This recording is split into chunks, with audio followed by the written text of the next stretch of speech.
Well, next up, a wrestling historian. He has a few questions for you, Arn. He said, who would be your team of 5 for AEW's Blood and Guts? Speaking of Blood and Guts, Arn, if you had to pick a team of 5, who would be your 5 going into that warfare? Which, by the way, I know we talked about it last week, but how good was it to see Dak and FTR, Dax and Cash back in AEW again? Glad that they've made the right decision, hopefully, and they're going to be with AEW for a long time. I think that's where their worth will be appreciated.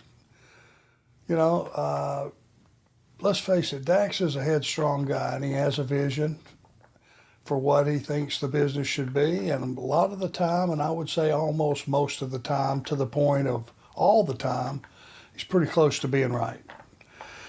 And the one thing that if you can get by butting heads with him, because he's headstrong, and I'll tell him, and he knows that, and I'm not even saying that's a fault. It's one of his attributes.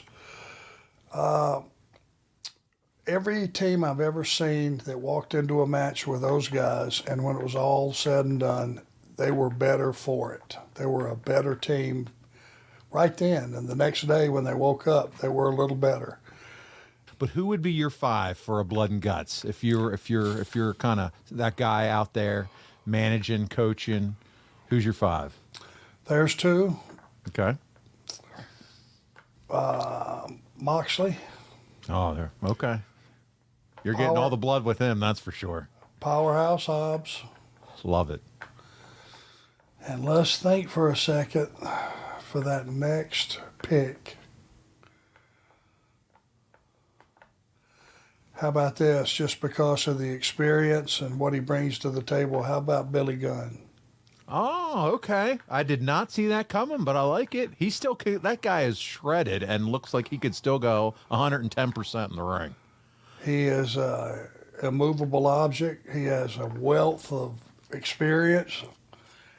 And you're right, he looks as good as anybody on the team, and it's not just show muscles, buddy. He is a beast. So there we go. And there's, countless other guys that you could put in that 5, but that would be my first run at it. And they make everything they touch a little better. They work their ass off. They give 120%. They're just an asset to the wrestling business, period. So if you got to pick 5, and I completely agree with you, as I mentioned before, was fortunate to be at the event, and I exploded out of my chair, Arm, because to me, they are the Arn Tully of this generation. When I see them work together as a tag team,